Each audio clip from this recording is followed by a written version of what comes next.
Bakı mənim üçün daş torpaqdan çox insanlardır. Amma artıq insanlar da qalmayıb. Bakıdan köçənə yaxın yenicə Bakılı hiss eləməyə başlamışdım. Burada isə gəlmişəm Varşavada 20 kvadrat metrlik bir bina evindəyəm. Nə bilim 50-ci illərdə zad tikilib. Doğrudan Bakı üçün darıxırsan yoxsa yox?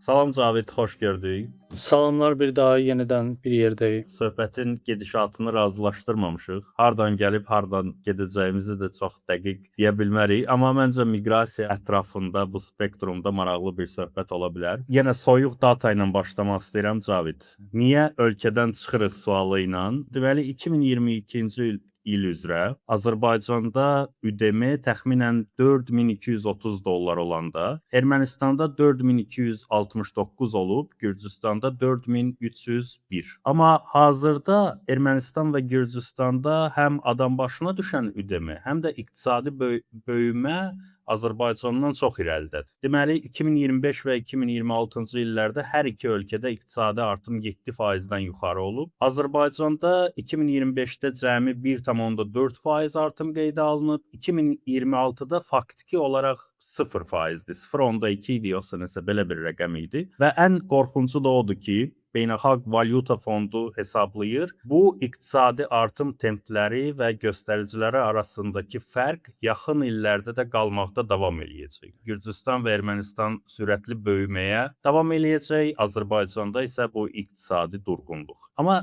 əminəm ki, başqa səbəblər də var. Səncə niyə Azərbaycandan çıxırıq ya çıxmaq istəyirik? Amerikaya IVLP proqramı ilə getmişdim. Səfirliklər onu aparırlar. Müxtəlif ölkələrdən şəxsləri Amerikada dövlət hesabına belə 20 gün falan gəzdirirlər. San Fransiskoda olanda Lerikdən bir Azərbaycanlı ilə tanış olmuşdum. Deyir, çayxanada kimsə Amerikaya getməkdən danışıb və bu onun ağlına batmışdı və getmişdi uzun yollardan keçərək, nə bilim Kolumbiyadan falan belə Amerikaya çatmışdı, öz istəyinə çatmışdı. Azərbaycanda evi var idi. Orada evi yoxdu.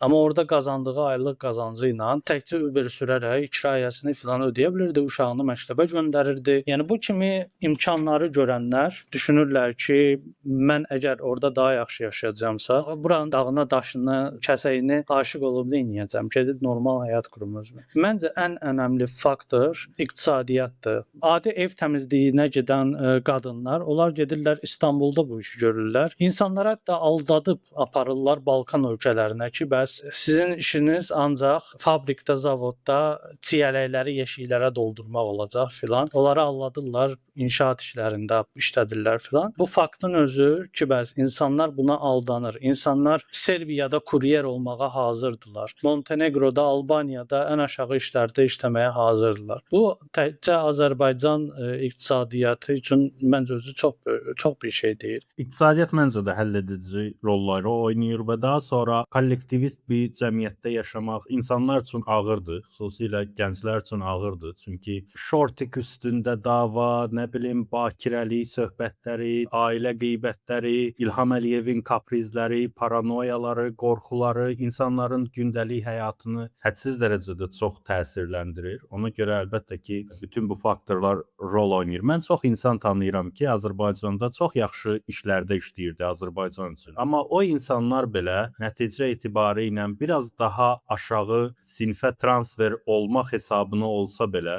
xarici ölkələrə köçməyi üstün tuturlar. Avropa İttifaqı və ABŞ Azərbaycanlılar üçün getdikcə daha cəlbedici istiqamətə çevrilməyə başlayır. Deməli 2022-də Avropa İttifaqı ölkələri Azərbaycan vətəndaşlarına ilk dəfə 11310 yaşamaq icazəsi verib. Bu göstərici 2019-la müqayisədə 32% çoxdur. Biz hətta müharibədən sonra xüsusi və növbəti bir köç dalğasından danışa bilərik. Köç kifayət qədər ciddi bir iqtisadi fenomendir həm də. İnsanlar gedirlərsə bu ölkənin resurslarının başqa ölkələrə daşınması deməkdir. Yəni deyək ki, bir IT mütəxəssisi olması üçün onun valideynləri hədsiz dərəcədə böyük əmək və xərc çəkiblər. Bu insanın universiteti bitirməsi var, onun digər proqramlarla təmin edilməsi var. Bu böyük bir iqtisadi xərc bir insanın xaricə köçməsi ilə əslində dövlətin əlindən alınmış olur.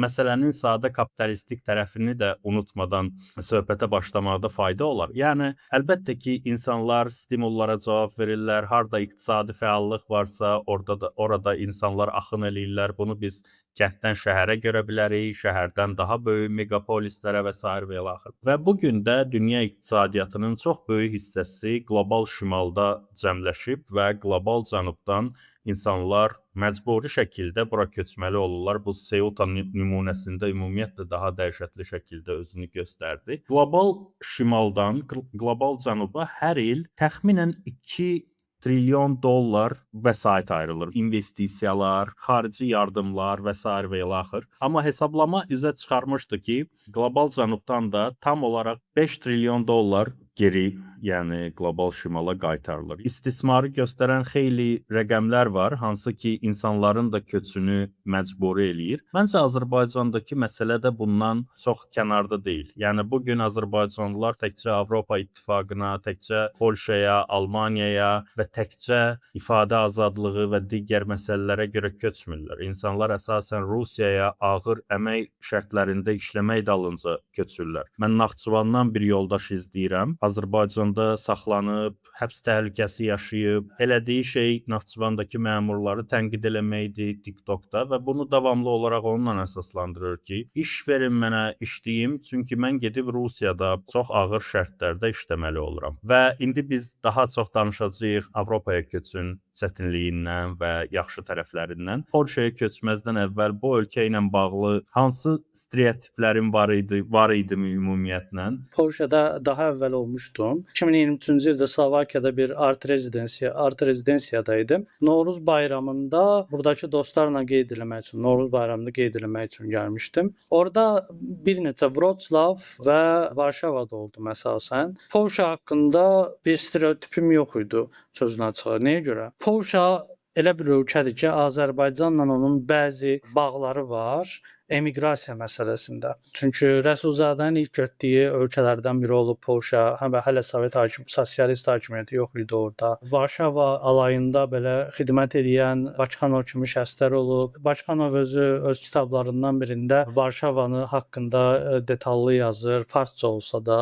Düzdür, o Azərbaycan dilindən məncə hələ tərcümə olunmayıb. Həmin dövrdə Polşanın özünün səyahətçiləri də Bakıya gəliblər və Bakı indi necədirsə, eyni o vaxtda eyni cür imiş. Yollarda gəzə bilmirik, külək qopan kimi ətraf toz, torpaq olur və s. Belə-belə yay vaxtı istidə gəzmək olmur, hamı bağlara gedir. Belə-belə şeyləri yazırdılar. Bir neçə sürgündə jurnal burada dərc olunub. Hətta səhv eləmirəmsə Azərbaycanın Polşalı naziri də olub vaxtilə, Tatar olsa da.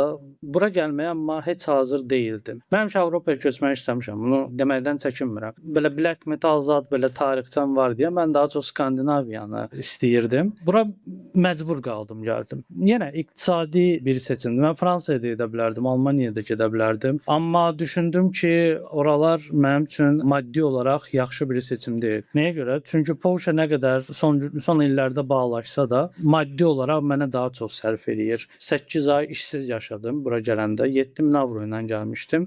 Azadlıq Radiosunun maaşından yığdığım pullarla. 8 ay mən 7000 avro ilə dolandım. Son belə gününə qədər, hətta ömrümdə ilk dəfə grant da almışam bir dənə təşkilatdan. Mən də grant almışam, amma ömrümdə ilk dəfə və ilk və son dəfə olacaq yəqin ki. Polşanı həm də ona görə seçdim ki, burada çox böyük bir Azərbaycanlı icma var. Və mənim Bakıdan tanıdığım bir çox insan həm Varşavadadır. Bir dənə paba girirsən, səni tanıyırlar. Burada da Bakıdakı kimi səni tanıyırlar ki, sən burada nə edirsən məsələn. Burada Azərbaycan restoranları var, Avropanın digər şəhərlərindən fərqli olaraq. Azər çayından tutmuş dolmasınacan hər şeyi tapa bilirsən rahat. Varşavaya artıq mən alışmışam, öz şəhərimdir deyə bilirəm. Yəni qonaqlar, zadlar gələndə gəzdirdiyim yerlər var. Bir yeri özününküləşdirməyə o vaxt başlayırsan ki, sən o yerin tarixini öyrənirsən. Mən qaldığım küçənin tarixini öyrənmişəm ki, əvvəl adı nə olub, müharibədən əvvəl necə görünürdü filan. Çünki bilirsən də Varşava 2-ci Dünya müharibəsində bombalanmadan əlavə həm də burada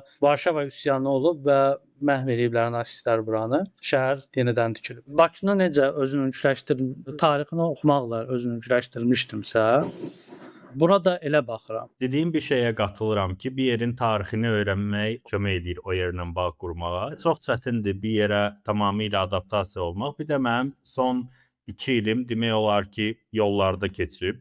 Əslində ən sevdiyim həyatdır. Harasa aid olmaq hissi, haraylansa güclü bir bağ qurmaq hissindənsə, mən daha çox davamlı səyahətdə olmaq, yeni ərazilər, yeni insanlar tanımaq istiqamətində olduğumu hiss eləyirəm. Harasa kök salmaqdan ziyadə, amma məcburiyyət olanda işin içində sən davamlı olaraq bir yerdən ora keçməlisən, bir yerdən o biri yerə köçməlisən və bunu davamlı olaraq eləməlisən.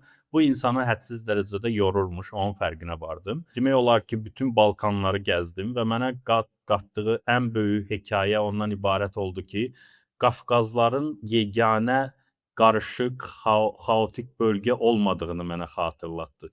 Mən orada gördüm ki, millətçilərin narrativləri nə qədər eynidir. Orada başa düşdüm ki, soyqırımı belə siyasi olaraq necə bir alətə çevrilir. Soyqırım inkarçılığı əslində nə qədər ağrılı bir şeydir. Çox maraqlı təcrübələrim də oldu.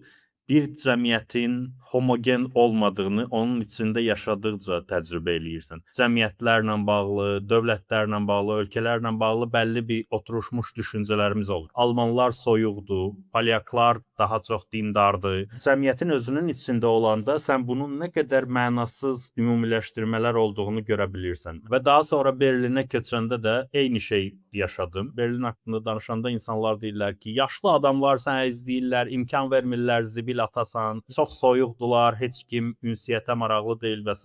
Mən yaşadığım məhəllədə müxtəlif yerlərdən insanlar var və indiyə qədər müşahidə elədiyim ab-hava sadəcə yaxşı qonşuluq və həqiqətən də həsəd aparıla biləcək qonşuluqdur. Mən birinci yoxsa ikinci günü idi bura köçmüşdüm, pəncərəm döyüldü və açdım, bir qadın dedi ki, süd olarmı səndə? Onu da almanca deyir, mən izah eləyə bilmədim. Sonra məndən telefonu aldı, yazdı ora, nə bilim, süd istəyirəm falan, xoş gəlmisən. Əlimdə böyük şüşələr var idi və onları saldım, qırdım pilləkənlərdə. Ən azı 3-4 qonşu çıxdı, belə kömək təklif elədi, biri gətirdi nələrsə, buna yığ və s.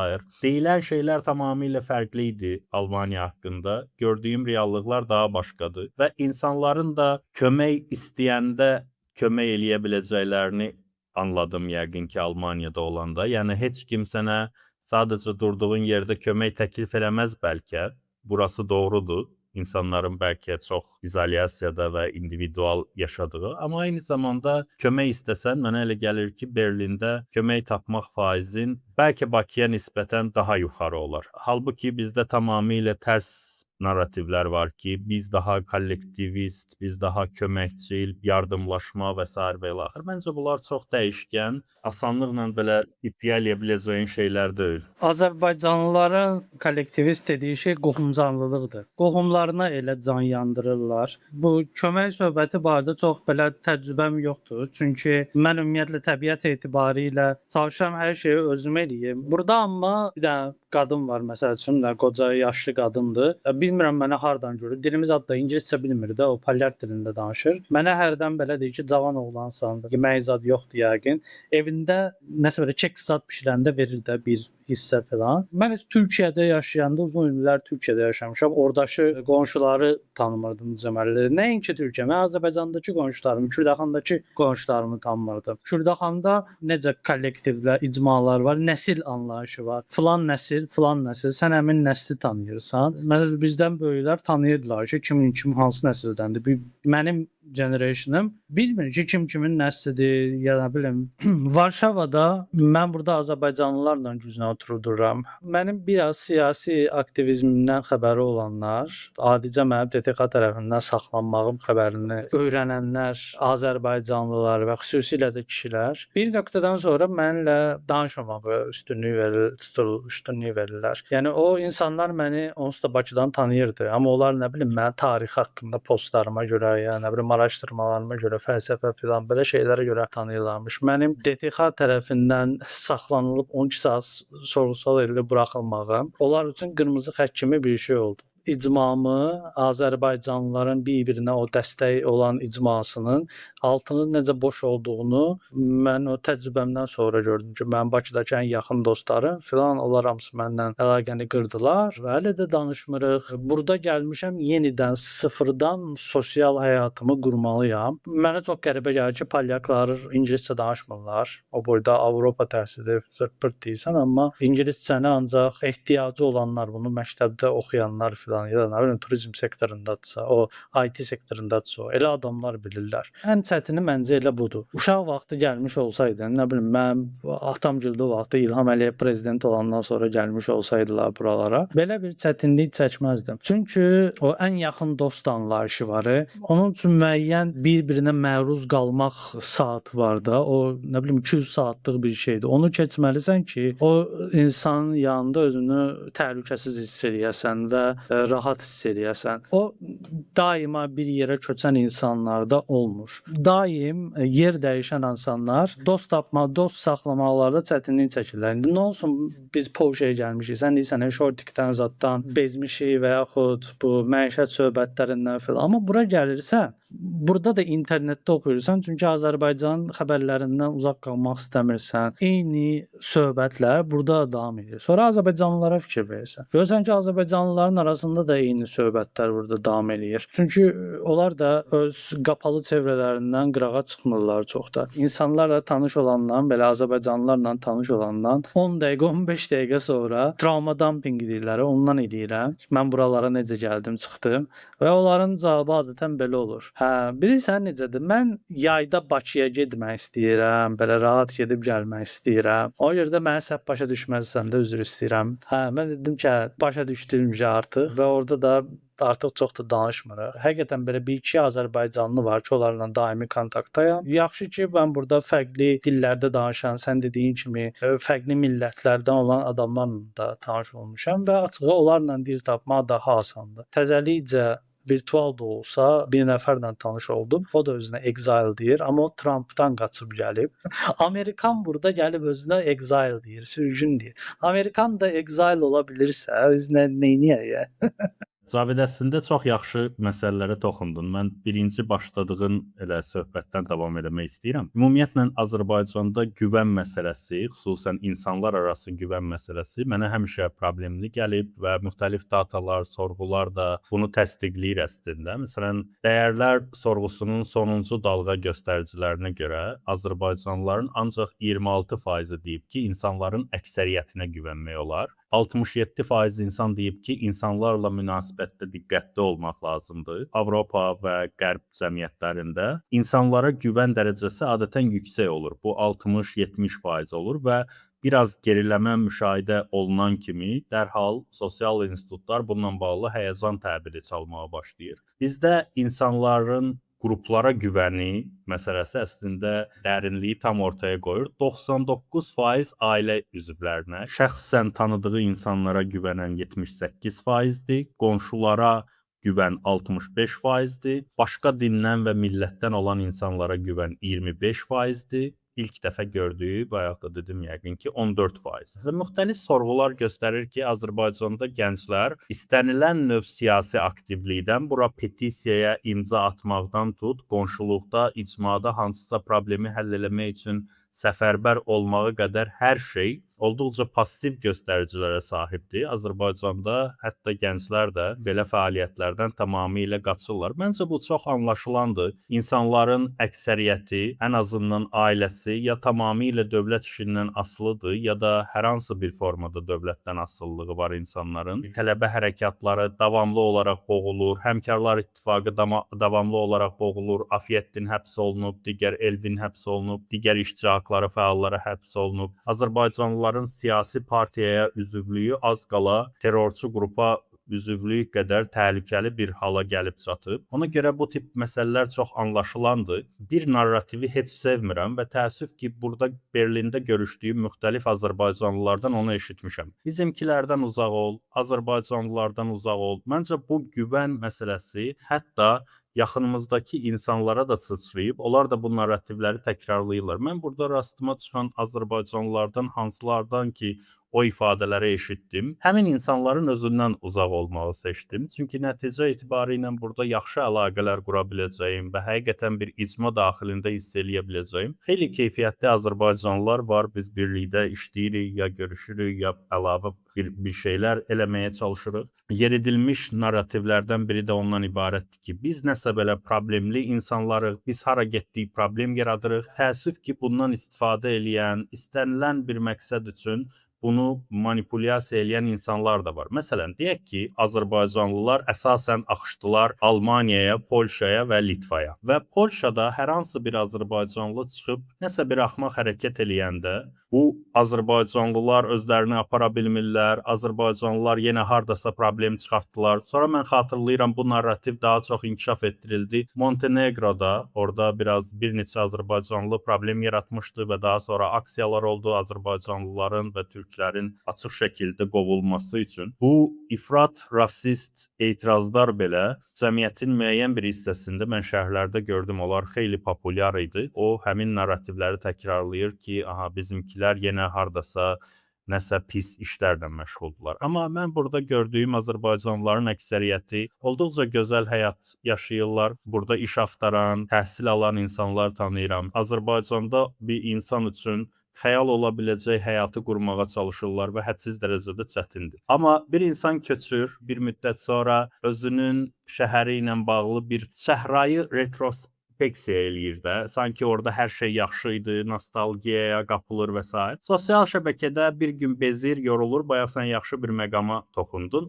İnsanlar öz icmaları içində ya qapalı qalırlar, ya hətta öz icmalarına belə çıxışları yoxdur. Tamamilə izolyasiya halında yaşayırlar və elə izolyasiya halında yaşayanda əlbəttə ki, öz doğma şəhərləri üçün, öz doğma vətənləri üçün daha çox darıxacaqlar.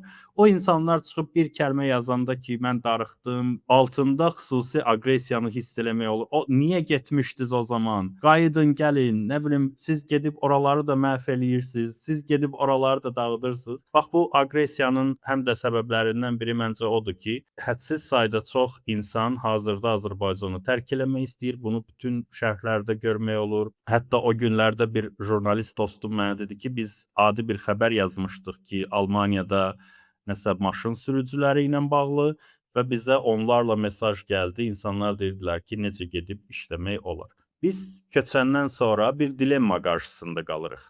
Ya öz icmamızın içində olacağıq, kimliyi daha çox mənimsəyəcəyik, deyək ki, daha çox şəkərbura, paxlava yeyəcəyik və Azərbaycan restoranlarına daha çox gedəcəyik, ya da fərqli bir yol seçəcəyik, cəmiyyətin başqa qruplarına inteqrasiya olacağıq və həyatımızı yaşayacağıq. Latin Amerikasından insanlar tanıdıqca başa düşürəm ki, o insanlarla sanki daha rahat anlaşıram. Sən belə bir dilemma qarşısında qalmısanmı? Ümumiyyətlə gələcəyi necə görürsən? Çünki mən bir çox dostlarla danışıram, hiss eləyirəm ki, həmin uşaqlar daha çox gələcəkdə Azərbaycana qayıtmaq variantlarını gözdən keçirirlər. Anlamaq olar niyə? Çünki AFD yüksəlir, Faraj gəlir, Fransada vəziyyət demək olar ki, eyni dərəcədə, Polşada. Bütün bunlar insanlarda o qorxunu da tətikləyir. Biz biraz işin o diaspora tərəfindən danışarıq. Məsələn, Azərbaycandan bura gələn insanlar təkcə sənin dediyin kimi bir siyasi söhbət olan kimi səni tərk edib getmirlər. Onlar ümumiyyətlə apatiya nümayiş elətdirirlər. Heç bir siyasi söhbətə qoşulmurlar. Hətta mən bir diskussiyanı xatırlayıram. Bir nəfərin yersiz yerə sənin o qonağı olduğun stand-up'ın videosunda başladı Azərbaycan hakimiyyətini müdafiə eləməyə və mən bir də baxdım ki, bunların sayı hədsiz dərəcədə çoxdur. Onlar o insanlardır ki, onlar Azərbaycandan qaçmağa məcbur olublar. Əsasən başlarını götürüblər, qaçıblar. Ümumiyyətlə bu inteqrasiya məsələsi, inteqrasiya dilemması bütün birinci nəsil immiqrantların düşdüyü dərin çuxurdur və çıxa bilmirlər oradan. Mən bir ara Arolsen arxivlərində böyük bir araşdırmaya girmişdim. Arolsen arxivləri 2-ci Dünya müharibəsinin haqqında arxivlərdir və burada böyük bir databaza var və həmin databazada insanları doğulduğu yerlərə görə axtarmaq olar və yaxud adlarını Əhmədovzad yazırsan Azərbaycanlılar gəlir. Bunlar əsasən Sovet əsgərləridir, Azərbaycanlılar düşürlər, nasistlərə əsir düşürlər, kamplarda qalırlar alırlar. Sonra 2-ci Dünya müharibəsi bitəndə İngilis, Amerikan ordularına təslim olurlar və deyirlər ki, bizi ən yaxşı halda Türkiyəyə göndərin. SSR-dən başqa siz göndərin. Ağdaşın bir dənə kəndindən Sovet əskəri nasistlərə ərşə düşüb, sonra Amerikanlara təslim olub və Amerikanı seçib getməyi istədiyi yer kimi Cenevra prosesindən sonra Amerikaya gedib New Yorka köçüb bir elektrik firmasında işə başlayıb. New York Times-da və ya başqa bir qəzetdə bu adamın haqqında məqalə çıxıb ki, bəs filan məhəllənin tanınmış şəxsi filankəs Azərbaycan adı ilə hədə qalıb. Bu insan niyə məşhur olub? Çünki göyərçin saxlayırmış. Azərbaycanda da göyərçin saxlayırmış. Orada da gedib bu cəmaət də orada göyərçin saxlamırdı. Deyirlər ki, bu kimdir belə damda bütün günü göyərçin uçurdur görə. Və sonra mən bu adamın nəvələrini tapdım. Birinci nəsil insan, onun insanda Azərbaycanlı qalmışdısa, bunun nəvələri sadəcə soyadı Azərbaycanlı soyadıdır. Nə bilim belə rednecklər kimi, bu cənubi belə Floridada falan yaşayan adamlar kimi tam Amerikan, tam ingilis dilində Azərbaycana aid heç bir şey yoxdur. Biz heç vaxt tam bir inteqrasiya ola bilməyəcəyik. İstəyirsən 100 dənə Meksikalı, Kolumbiyalı dostun olsun, ərəb dostun olsun. Sən heç vaxt bəlkə o şəhərli ola bilərsən, sən Berlinli ola bilərsən, nə bilim Varşavalı ola bilərsən. Çünki şəhərlər təbiəti etibarilə çox millətli olurlar. Amma sən bir alman ola bilməyəcəksən və polyak ola bilməyəcəksən. Uşaqların ola bilər.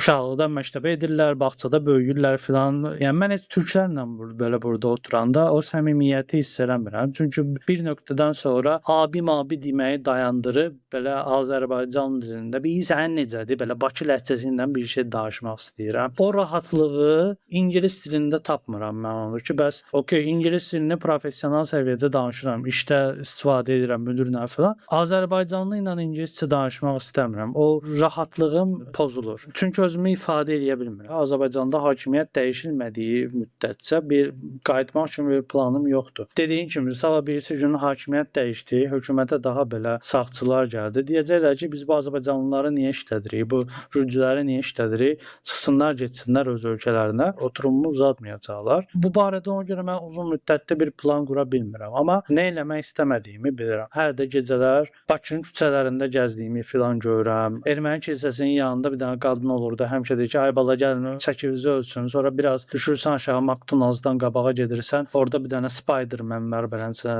həmişə səsi çıxır. Nə bilim, çiynində meymun gəzdirən, nə bilim o cəmaata gül satan filan. Bu personajların hamısı mənim yadımda qalıb. Mənim qorxduğum odur ki, biz nə vaxtsa Bakıya qayıtsaq, biz artıq o şəhəri tanımayacağıq. Çünki çökürlər. Biz nə vaxtsa qayıtsaq belə, qayıdacağımız Bakı bizim Bakımız olmayacaq. Onların Bakısı olacaq. İlham Əliyevin Bakısı olacaq. Doğrudan əslində çox yaxşı oldu Bayır şəhəri xatırlatmağım. Mən 2020-də Bayır şəhər və digər ərazilərdə seçki kampaniyası çərçivəsində olmuşdum uşaqlarla və biz oradakı insanların yaşayışını çəkmişik, lentə almışıq. Həmin dövrlərdən sənədli film ola biləcək materiallar var idi. Bu gün baxanda və Bayır şəhərin söküldüyünü görəndə, həmin görüntülərlə müqayisə eləyəndə həqiqətən sənin dediyin o məsələni çox belə ruhən hiss eləyirəm. Bakını sökürlər. Bu bəzən çox belə mühafizəkar ya da nə bilim biraz belə gerici bir düşüncə kimi də səslənə bilər. Amma məhz Bakının tarixini sökürlər və bunu belə quldur kimi eləyirlər. Bakı İcra Hakimiyyətinin Zülfəli adlı bir əməkdaşı var. Onu insanlar orta əsr quldurundan, nə bilim daha betər bir formada təsvir eləyirlər və sən əgər onun elədiklərinə baxsan, o təsvirdən qat-qat artığına layiqdir. Təəssüf ki, o insanı təsvir eləmək üçün erməni deyirlər, vandalizmini, erməni vandalizmi adlandırırlar və s. və ilaxır, amma bunun real diaqnozunu o insanlar belə qoymur. Bu, vəhşi, kapitalistik bir rejimin icmaları məhv eləmək üçün, kasıb əhalini bu şəhərin mərkəzindən qovmaq üçün qəsdi bir planıdır və bu dünən Bayır şəhərlə də başlamayıb. İnsanlar bunu Kubinkada yaşayıblar, insanlar bunu Sovetskidə yaşayıblar, Nərimanovda yaşayıblar. Mən görüntülər görmüşəm ki, yüzlərlə sakini polis sadəcə olaraq döyüb, onlar öz evlərindən çıxmaq istəmədikləri üçün ağrılı bir vəziyyətdir. Bakının dəyişə biləcəyini varsayıram və Bakının daha gözəl istiqamətdə dəyişə biləcəyini də inanmaq istəyirəm. Bakının özündə olanda tamamilə siyasi atmosferlə o qədər əhatə olunmuşdum ki, ölkənin digər üzünü görməkdə çətinlik çəkirdim. Amma məsələn xaricdə olanda ölkənin hər tərəfini görə bilirsən, bütün insanları sanki görə bilirsən. Bakıya qayıtmaq, ümumiyyətlə Azərbaycanla bağlı başqa planlar qurmaq çox fikrim yoxdur sözün açığı. Çünki bu uzun illər ərzində planladığım bir köç idi. Sadəcə olaraq Dövlət Təhlükəsizliyi Xidməti onu biraz sürətləndirdi və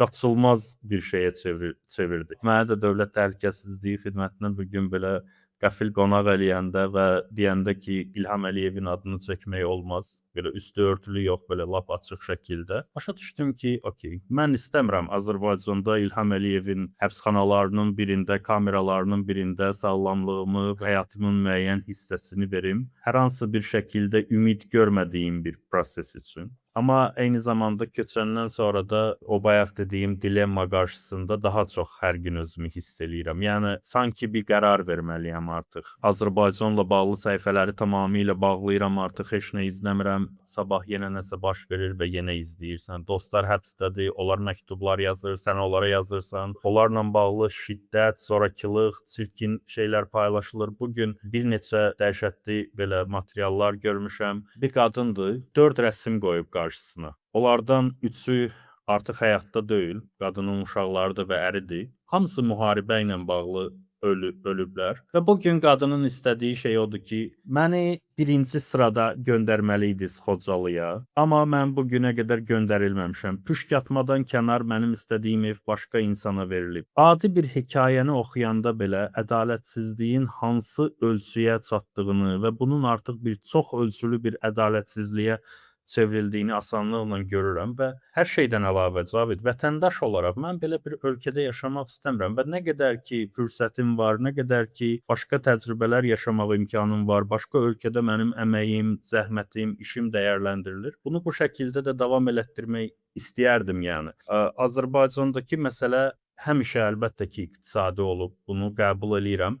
Amma məncə çox böyük ölçüdə də bu sosial məhdudiyyətlər rol oynayır. Mən Berlinə gələndə elə şeylərə təəccüblənirdim ki, normal insan buna təəccübləndiyinə görə bir psixoloqa falan müraciət eləyər. Mən çıxırdım, görürdüm ki, insanlar parkda uzanıblar və kitab oxuyurlar, musiqi dinləyirlər. 5-10 nəfər bir araya gəlib orada hansısa qəribə rəqslər, ayinlər icra eləyirlər. 10-15 nəfər orada bir DJ-in başına yığışıb əylənir. 5 nəfər bir yerə yığışıb ani bir ses yarışı təşkil elədilər. Bunları görəndə çox təəccüblənirdim. Sonra da fikirləşirdim ki, okey, mənim təəccüblənməyim üçün kifayət qədər səbəb var. Çünki mən Bakıda hətta şahmat oynadığımız yerə belə polisin vaxtaşırı gəlib özünü o mundar sifətini dürtdüyünü görmüşəm. O iyrənc xislətini gətirib ən gözəl şeylərə soxduğunu görmüşəm. Mən Bakıda parkda çəkiliş eləyirdim. Biz parkda film çəkirdik və bir qrup quldur polis gəldilər, bizi götürdülər, aparmaq istəyirdilər. Mən dostlarımla PlayStation oynayanda belə polis basqınına məruz qalmışıq. Yəni bildiyin, jurnalistika fəaliyyətinə görə, digər fəaliyyətlərə görə məruz qaldığım çox ölçülü zorakılığı dinlənməni, izlənməni heç qatmıram. Yəni Bakıda keçirdiyim son 9-1 ili İsveçrədə bir inəyə yaşatsan, o çox ağır bir stres yaşayardı və yəqin ki süddən kəsilərdi. Amma mənim produktivliyim çox azalmayıb. Ona da çox təəccüblənirəm. Belə hələ də yaratmağa davam eləyirəm. Amma işte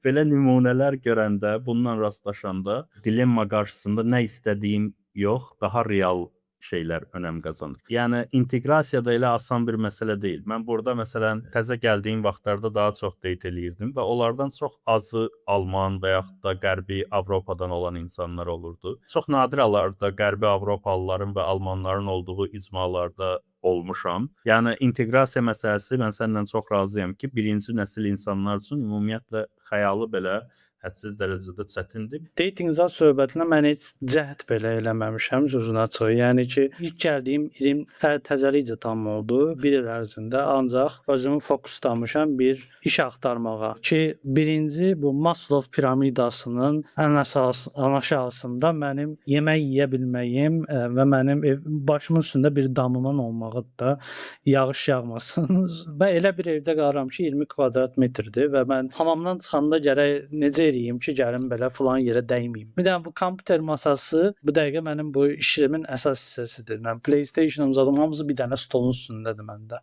O ki qaldı date və yaxud münasibət. Mənim normal dost münasibətim yoxdur insanlarla. O ki qaldı ki, daha biraz romantik səviyyəni düşünüm. Mənə insanlar ümumiyyətlə bir nöqtədən sonra ignore edirlər, ghost edirlər, salam vermirlər. Çünki sən dediyin kimi bu apolitik insanlardır çoxu. Qorxurlar ya buradakı səfirliklərdən, ya da ki dost tanışlarından. Mənə şəkil çəkdirməyə qorxurlar. Oturur məsəl üçün maksimum məndən kofe içər, söhbət edir oradan buradan. Bu işlərin axırı necə olacaq? Belə şəxsidə şikayətlənirlər, amma bunun ictimai olmağını istəmirlər. Heç kimə demə filan, nə bilim nə. Özümü mən burada çox belə hiss edirəm. Elə bil ki, cəmiyyətdən məqsədli şəkildə uzaqlaşdırılmış bir şəxs kimi hiss edirəm. Amma mən hələ insanlarla salam mələk eləyə bilmirəmsə, mən insanlarla normal plan qura bilmirəm ki, filan günü filan şeyi eləyək ya da filan bir açılış var, ora gedək belə. Mən hələ belə fundamental insan münasibətləri kontekstində bir münasibət qura bilmirəm. Hamı məsəl üçün görürəm ki, dostları, tanışları, ailəsi durub gəlirlər ziyarət eləməyə onları. Mən gəzdirmək üçün belə bir adamım yoxdur. Yəni Orxan Rüstəmzadə gəlmişdi, gəldi mənim haqqımda bir dənə sənədli film çəkdi, getdi. Yəni mənim yanıma gələn olmur. Mənim ümumiyyətlə ünvanımı bilən yoxdur. Yenə məcburi kimləri dedim ki, mənim PlayStation var, gəlin Mortal Kombat oynayaq. Evdə qəşəng çay var.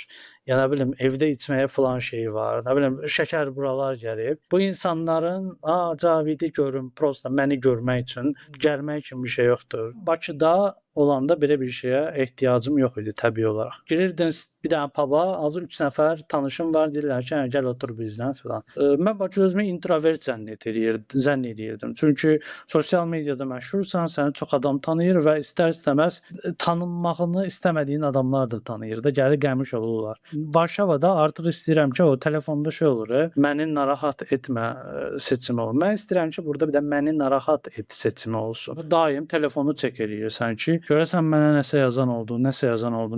Onsuz da olmur da, yəni niyə çək eləyirəm bilmirəm, amma olmur onsuz da. Mən hələ insanlara normal salam vermək səviyyəsində, gündəlik ünsiyyəti saxlamaq səviyyəsində bir ünsiyyət qura bilməmişəm. Ən yaxın dostuma 4 dəqiqəlik səsli mesaj yazıb dərdimi danışıram, cavab olaraq mim atır mənə. Yəni mən bu 1 ildir keçmişəm və ilk aylarda daha aktiv idim. İşte sosiallaşmağa çalışırdım və onu da necə eləmişdim Cavid. Burada Meetup deyə bir app tapdım. Görüşlərə getdim. İşte kitab müzakirələri, film müzakirələri və orada şahmat oyunları, yarışları var idi. Xeyli qoşuldum onlara. Hər birindən kimisə tanıyırsan, sonra insanlarla fərqli formalarda kommunikasiya başlayır. Mən o kommunikasiyanı itirəndə hədsiz dərəcədə çox pis hiss elədiyimi başa düşdüm və yenidən onu aktivləşdirməyə başlamışam. Baxmayaraq ki, Berlin artıq kasıb və seksi deyil, amma xüsusən kino festivallar hədsiz dərəcədə çox olur. Demək olar ki, hər ay hansısa bir kino festival tapıram və gedib orada hansısa sənədli filmləri izləyirəm. Yaxşı olur ki, onun müzakirələri də mümkün olur.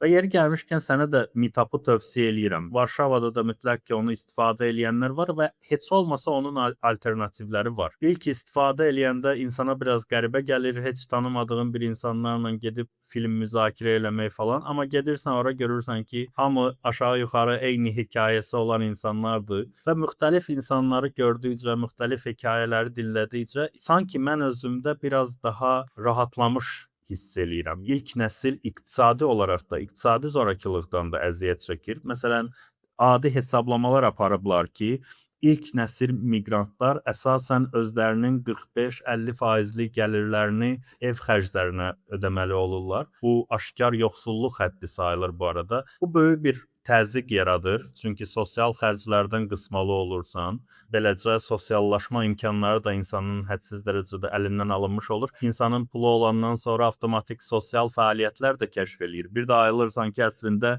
olduğun şəhərdə daha çox festivalların olduğunu görməyə başlamısan ya da metal konsertlər və s. və ilaxır. Yəni iqtisadi olaraq özünü toparlama lazımdır bunun üçün. Bu həqiqətən də bir neçə il alır insandan. Təxmini statistikalar var ki, yerli insanlardan ən az 15-20% daha az qazanırıq. Bəlkə eyni işləri, hətta daha artığını görsək belə. Aşağı-yuxarı səni tanıyıram, introvertlik və sair məsələlərini də bilirəm. Sosiallaşmaq üçün biraz addım atmaq lazımdır, mənə elə gəlir və insanların buna açıq olduğunu görürsən. İnsanların hər birinin əslində o sosiallaşmaya ehtiyac duyduğunu görürsən. Mən məsələn kino ilə bağlı müzakirə olunan qruplara gedəndə görürəm ki, oradakı insanlar hamısı orada olmaqdan çox məmnundur. Çox tezliklə bir icma ab-havası formalaşır. Bir Telegram qrupu var. Bir gün kimsə təklif eləyir ki, o hansısa filmi izləməyə gedəcək, ona qoşulmaq istəyirsənsə qoşulursan və biraz belə təşəbbüskar olmaq lazımdır sadəcə. Mən sözün açığı onu həmişə elədiyimi düşünmürəm, amma xüsusilə sosial ağrını çox təcrübə elədiyim vaxtlarda bunu mütləq eləyirəm. Əslində bura gələndən ilk addımı atmağa öyrəşmişəm, təzə öyrəşmişəm. Bu biraz şey kimidir. Bir kişi üçün atasının, anasının evindən çıxıb tək yaşamağa başlamaq necədirsə, Azərbaycandan gəlib qürbətdə yaşamağa başlamaq da eyni şeydir. Yəni bir oğlan uşağı indiyəcən ancaq yeməyini anası eləyib, nə bilim paltarını zadını anası ütülüyüb, təmizləyib filan. Evə çıxandan sonra özü bir müddət problem yaşayır. Ki mən indiyəcən bunun hamısını eləməmişəm də, mən onlar kimsə eləyib. Mən də Bakıda indiyəcən heç kimə gəlib kiməsə salam verməmişəm. Sosial mediadan kimsə mənə görür, nə bilim Targovda gəlib şəkil zad çəkdirirlər filan. Elə bir yerdən gəlmişəm Varşavaya, özünün gedib kiməsə salam verməsən, heç kimin sənə vecin olmadığı bir yerə gəlmişəm. Əlbəttə ki, mən burada gələndə elədiyim ilk şeylərdən biri Mayhem konsertinə getmək idi. Orada bir-iki adamlarla oturduq, dedik, güldük. Təbii ki, belə dostluğumuz zad olmadı, amma ki belə bir addımı atdım ki, bəs mənim qulaq asdığım mahnıya qulaq asan insanların arasındayam filan. Nə bilim Buddhist icması var, onların görüşlərinə filan getdim. Bir dənə filmmaker var, Azərbaycanda gedib gəlir. Onunla məsəl üçün tanış olmuşam. Dragoş var, məşhur stand-upçı. O Varşavaya gəlmişdi. Onun şousuna getmişəm. Orada viral oldu. Deməyəcəm hansıdır, gedib özünüz taparsınız. Bir dənə palyas qız orada like eləyən adamlardan belə Azərbaycanlıların adlarını axtarıb filan nə bilim nə. Mənə tapmaq üçün o adamlardan bir-biri soruşub ki, videodakı səs gələn adamı tanıyırsan filan nə bilim nə. Və gəldi tapdı da məni. Düzdür, çox absurd bir analogiya qurmağa çalışdı ki, mən səni çox yaxşı başa düşürəm, mən də eyni şeyləri yaşamışam. Dedi ki, mən uşaq vaxtı deyir, keşişə söymüşdüm. Gəlib bizim qapının kəndin uşaqları yumurta atmışdılar da belə. Mən də deyir belə təzyiqlərlə üzləşmişəm. Ayda belə bütün belə libido zad öldü də. Yəni hələ də deyir katolik kilsəsindən çıxa bilmirəm. Atam mənə pis olar zad deyirəm. Mənə çox ağır dərddir. Polşada belə yaşanılmaz. Bir nöqtədən sonra artıq sən yenidən öz qınıma çəkirəm ki, yox məni yenə eyni mənim kimi hisslər yaşamış, proseslərdən keçmiş insanlar başa düşəcək. Çevrəm yenə daralır. Kürdaxanda qalmağı məsəl üçün mənə görə rahat idi. 12 zotluq yerdir. Pişiklər hoppanıb düşür ora bura. Külək əsir. Nə bilim istəsən dəniz 15 dəqiqə uzaqlığında. Polis zad yox. Mən özümü polissiz yerdə çox daha belə təhlükəsiz, safe hiss edirdim. Bir də belə bir məşhur inanc var. Onu da bizim vətəndaş cəmiyyəti sağ olsun bu səhv anlaşılmalı şey eləyib. Kürdaxanda təcridxana yoxdur. Kürdaxanda polis məntəqəsi belə yoxdur. Kürdaxana safe yerdir. Təcridxana Bakı şəhər bu bir sayı təcridxanası Zabrat 2 qəsəbəsində. Orada bir dənə də arada Məhəmmədi qəsəbəsi var Kürdaxanı ilə. Yəni Kürdaxanın adını xahiş edirəm. Pis çıxartmayın. Yəqin ki xatırlayırsan Berlin Pride hücumu oldu. Bununla bağlı Meydan TV-nin xəbərində bir nəfər şərh yazmışdı. Lağ obyektinə çevirmişdi orada ölən insanları. Mən girdim onun profilinə və gördüm ki, o Berlində yaşayır. Mən bir şey başa düşürəm ki, kollektivist bir cəmiyyətdə böyüyürsən, hər şeyin qınaq ola biləcəyi bir cəmiyyətdə böyüyürsən, o insanların yerinə özünü qoyuram. Sonra gəlirsən bura və sosiallaşmaq imkanların hədsiz dərəcədə məhduddur. İşləyirsən günün əksər saatlarını, sonra da gəlib yatırsan, səhər də sadəcə özünü bərpa eləyib işə getməyə çalışırsan. Belə olan halda insanlar tənhalığa, izolyasiyaya və getdikcə daha çox radikallaşmaya məruz qalırlar. O insanlar üçün məscid çox unikal bir yer kimi görünür. Dünən Deutsche Welle'də bir maraqlı reportaj izlədim. Bir queer gəncdir. Əvvəl islamistlər tərəfindən radikallaşdırıldığını deyir və sonra öz transformasiyasından danışır. Deyir ki, hər şey atamla başladı. Atam mənə işte homoseksual olmağın necə çirkin, iyrənc bir şey olmasından danışdı və sonra mən bunu daxililəşdirdim. Buna inanmağa başladım. Məscidlərə getdim. İstər o terrorist, istər digərləri çox ekstrem örnəklərdir və bunu hansısa icmaların da üzərinə yıxmaq istəmirəm. Amma həmin o şərhi görəndə qəribə bir qorxu deyim, qəribə bir paranoya yaşadım. Bu insan Azərbaycanlıdır və bu hansısa bir qrupun öldürülməsinə haqq verə biləcək dərəcədə pozulmuş bir əxlaqsızdır. Bu insan istənilən qrupun əlində sabah hər şey eləyə bilər. Kafka Sahildə əsərindən bir şey xatırlayıram. Qəhrəmanın biri biraz belə ağıldan kəm olur və o bundan şikayət eləyir. Ağıldan kəm əslində o qədər də onu ifadə eləmək üçün düzgün ifadədir. Amma bundan şikayət eləyəndə deyir ki, bilirsən mən içimi boş hiss eləyirəm və bunun qorxunc tərəfi odur ki, sabah istənilən insan ora istənilən şey qoya bilər. Xüsusilə birinci nəsil miqrantların izolyasiya halında yaşamağa məcbur olması onların müxtəlif formalarda radikallaşmasına da gətirib çıxarır. Queerlər barədə şərh yazan insanların, neqativ şərh yazan insanların, hansılar ki Almaniyada yaşayırlar, mən girib profillərinə baxanda onların təkcə queerlərə nifrət eləmədiklərini görürəm. Onlar Taleyin dəstəsində peyda olurlar. Onlar Hikmət Hacıyevin sevimli əsgərləridir. Onlar üçün rəqəmsal əsgər deyə bir ifadə var. Onlar istəsələr də, istəməsələr də hakimiyyətin narrativlərini təkrarlamağa başlayırlar. Hamıya erməni deyirlər, hamıya hücum eləyirlər. Məsələn, xaricdə yaşayan insanların Ərdoğanı dəstəkləməsi o ölkənin içində yaşayan insanları necə qəzəbləndirir. Həmçinin xaricdə yaşayan insanların da çıxıb Əliyev haqqında xoş bir söz deməsi də insanlarda qəzəb yaradır ki, yaxşı idisə onda nə sikdirirdin orada? Ən vacib məsələlərdən biri, məncə hər miqrantın da düşünməli olduğu məsələlərdən biri yaşadığı şəhəri ən azından tanımağa cəhd eləməkdir. Onun hansı qruplardan ibarət olduğunu görməkdir. Burada 1 may aksiyalarında iştirak eləyəndə o aidlik duyğusunu konkret olaraq hiss elədim. Minlərlə insan bu gün böyük bir ədalətsizliyə qarşıdır. Deyək ki, öndə Qəzza ilə bağlı şüarlar var. Çox böyük bir gözləntilərin olanda harasa hansısa ölkəyə keçəndə və sonra o gözləntilərin şüşə tavana dəyəndə köhnə narrativlərə sarılmağa başlayırsan. Doğrudan da deyəsən elə vətəndən başqa heç yerdə. Bəlli icmalara qoşulmağa çalışanda, bəlli əlaqələr qurmağa çalışanda, fərqli insanlar tanıyanda, öz bubble'ından kənara çıxanda görürsən ki, əslində insanlar dünyanın hər yerində eyni ağrıdan əziyyət çəkirlər, eyni şeylərdən xoşbəxt olurlar, aşağı-yuxarı eyni reaksiyaları olur. Bakı üçün darıxmaq hissəsindən daha çox fokuslandığım yeni insanlar tanımaq, yeni şəhərlər tanımaq mənim ən böyük xəyallarımdan biri Buenos Airesdə olmaqdır. İndi fikirləşirəm ki, Buenos Airesdə bəlkə yaşamağa çox imkanım olmaz, pahalı şəhərdir. Hərçənd Berlindən olmaz, amma yenə də. Amma Argentinanın müxtəlif sahil şəhərlərində yaşayışı hesablamışam. Təxminən 1700-1900 avroya bu gün orada çox rahat yaşamaq olar.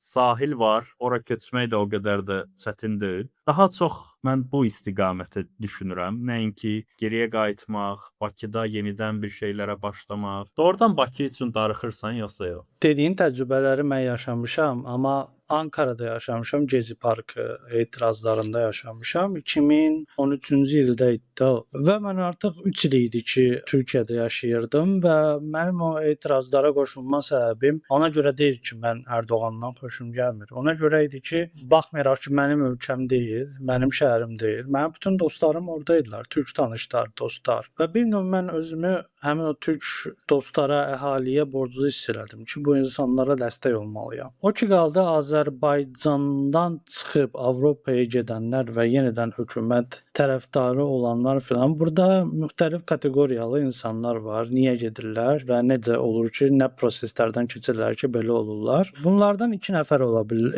2 cürə kateqoriyanı mən daha çox görmüşəm. Bu kateqoriyalardan biri ki, həqiqətən siyasi sığınacaq üçün almaq üçün gediblər, ölkədən beziblər, görürlər ki, bu insanlar yaşaya bilməyəcəklər ölkədə və daha yaxşı bir gələcək üçün Almaniya, Fransa və s. ölkələrə gediblər. Gedəndən sonra bu həyatın çətinliklərinə dözə bilməyiblər. Tənqidləri filan edirlər Azərbaycana, xəbərləri oxuyurlar, əsəbləşirlər, amma görürlər ki, bu təhsili, təcrübəsi o Avropada yaşamağa bəs deyil. O ofisant olaraq həyatını keçirə bilmir və yaxud eləsi var pensioner yaşlı gəlib tutalım.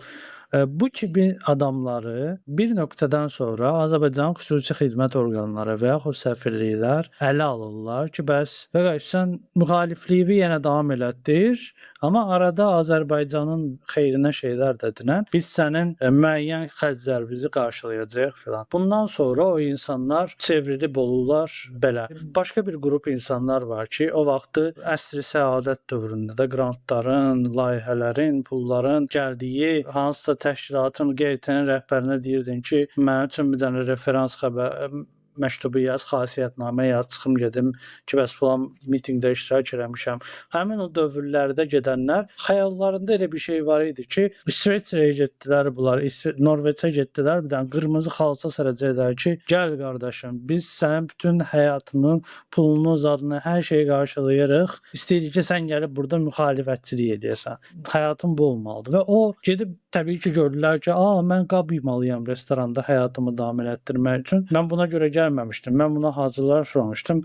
Xəyalları alt-üst olur. Ya Azərbaycana qayıdırlar, ya məcbur, ya da ki, bizim səfirliyi tərəfindən maliyyələşdirilən saxta diaspora təşkilatlarının maşası halına gəlirlər. Nə bilim, Ələkbər kimi adamlar var. Bax, ad çəkəcəm. Ələkbər kimi, Elmir Mirzəyev kimi adamlar gəlirlər Azərbaycanda o vaxt vətəndaş cəmiyyətin barmaqlarına fırladılar. Nə bilim, Ələkbər öz kitabını satdı, o ortabab kitablarını satdı, məşhurlaşdı. Rage baiting elədi insanları. Artuş və Zauru yazdı. O da tamamilə ortabab bir şeydi. İki rage baiting mövzusunu birləşdirdi. Həm gey söhbəti, həm erməni-Azərbaycanlı dostluq söhbəti. İndi Azərbaycanın hökuməti tərəfindən dəstəklənən o Məsud Aşinanın başında durduğu Azlogosun, Azmediyanın zaten belə bir şeylər. Ən böyük propaganda saytlarından birinin redaktorlarından biridir məsəl üçün. Bu tip adamlar şarlatanlıqla getdilər Avropada vətəndaşlıqlarını aldılar. Hələ də həyatlarını davam edirlər orada. O ki qaldı Bakıya. Hələ də yuxuma Bakı girir. Gedirəm öz yuxumda belə gəzirəm ərdən gecələri. Bakı mənim üçün daş torpaqdan çox insanlardır. Amma artıq insanlar da qalmayıb. Dostlarımız həbsdədir. O gün məsəl üçün Ülviyə Əli ilə olan mesajlaşmalarıma baxırdım. Belə 2013-ə Zənzan gedir. Nə bilim, çoxdan unutduğum söhbətləri görmüşəm. Şəkillərimizi, adımızı görmüşəm. Onun ad günündən falan. Mənim üçün Bakını Bakı eləyən elə məhz həmin anlardır. Həmin o pis də olsa, yaxşı da olsa olan xatirələrdir. Çünki göstərib deyirsən ki, filan yerdə filan şey olmuşdu. Okey, pis bir hadisə idi. Amma ki, mən yaşamışam. Yəni boş-boş taxta olmamışam da. Mən yaşamışam, əməlli başda həyat yaşamışam deyə biləcəyin şeylər var. Burada filan kəsə tutmuşdular. Hər cürə şeyi deyə bilirsən Bakı haqqında. Bakı bir monolit bir şey deyil. Onun içində insanları var, onun içində hasarları, divarları filan, küçələri, küçə heyvanları var. Həmişə orada belə pişik zad görəndə gedirsən, qaçırsan, sığallayırsan, pis eləməyəndə, gəlməyəndə pis olursan ki, aydan nə oldu belə. Gecə vaxtı beləcə gedib orada dönər yeməyi var, belə taksi gözləməyi var. Hamısı bunların hamısı bir komponent olaraq məndə bunu yer eləyib. Bakı mənim üçün budur yəni. Kürdaxana məsəl üçün Bakı deyil. Mən qayıtsam nə vaxtsa Targovda yaşamayacağam. Kürdaxanda yaşayacağam yenə. Oranın sakitliyi başqadır, həyat evi başqadır ümumiyyətlə. Burada isə gəlmişəm Varşavada 20 kvadrat metrlik bir bina evindəyəm. Nə bilim 50-ci illərdə zad tikilib. Heç bir qonşumu tanımıram. İnsan xasiyyəti elədir ki, bir yerdə uzun müddət yaşayandan sonra alışırsan. Mənim kimi spektrumda olan adamlar üçün ümumiyyətlə qayda, qanun, qanuna uyğunluq hər şeydir. İşdə eləməyə bir şey olmasa belə hər gün gedirəm işə, çünki həyatıma bir qanuna uyğunluq qatır. Bakıdan gələndən bəri, Azərbaycandan gələndən bəri bu qanuna uyğunluğum pozulub. Bu mənə diskomfort verir. Çünki yenidən sıfırdan bir şeyə başlamaq çox çətindir. Qohumlarla ancaq WhatsApp üzərindən danışmaq, nənəmi ancaq videodan görmək, insanları keçdim. Mən dayım qızı hələ də mənim pişiklərin videolarını göndərir. Sırağa gün göndərib ki, miçətkənin altında belə orada taxtabənd var bizim həyətdə, oynayırlar orada düşürlər. Baxıram belə külək dəsir orada belə tam belə kölgənin altında yatıb pişiklərlə oynamalıq havadır. Orada yəni uşaqlar deyirlər də Azərbaycana gedib gəlinə, sən pişiyi gətirək bura. Həm yazığım gəlir ki, yox. 12 sotluq yerdən azadlıqdan çıxarıb gəlib burada onu Varşavada həbs eləməyin. Belə bir kliniki şey qoya bilmirəm özümə, diaqnoz qoya bilmirəm. Amma məndə böyük bir məyusluq, bütün bədənimdə hiss elədiyim bir kədər var və bütün bu bədənimdə hiss elədiyim kədər hissi mənim üçün çox yeni bir şeydir. Prosesdən keçirmək, başa düşmək mənim hələ 1 ilmi, 1-2 ilimi zad alar yəqin ki. Mənim də 2 pişiyim Bakıdadır və vaxtaşırı onları görəndə yəqin ki, ən xoşbəxt olduğum anlardan biri olur. Yəni təbii ki, Bakı üçün darıxıram. Ümumiyyətlə köçməzdən əvvəl mən Eyyub Yaqubovun mahnılarına bayağı bir sarmışdım və həqiqətən Bakıdan köçənə yaxın yenicə Bakılı hiss eləməyə başlamışdım. Yəni korенной Bakılı zad mənasında yox. Bu ona çox etiraz eləyirlər. Kimsə yazanda ki, mən Bakılı olmasam da Bakılıyam altına girirlər. Bakılı olunmur, Bakılı da olur. Tamam, anladıq. Mən şəhərə özümü çox aid hiss eləyirdim. İçəri şəhərdə demək olar ki, həftədə bir neçə dəfə gecə turları eləyirdim və ora mənim üçün çox belə sevimli məkana çevrilmişdi. Dağüstü parka qalxırdım və şəhərə baxırdım.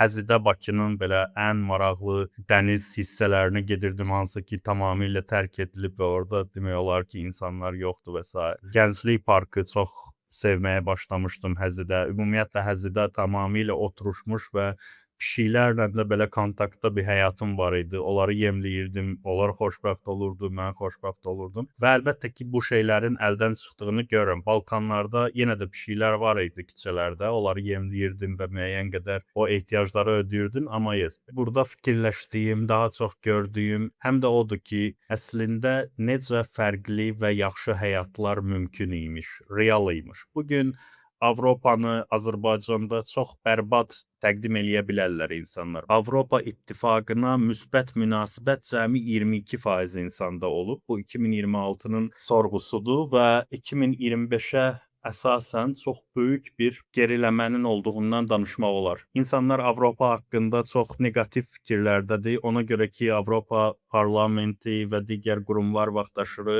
Azərbaycanlıları qıcıqlandıran qətnamələr qəbul eləyir. Avropada İslamofobiya ilə bağlı xəbərlər yayılır.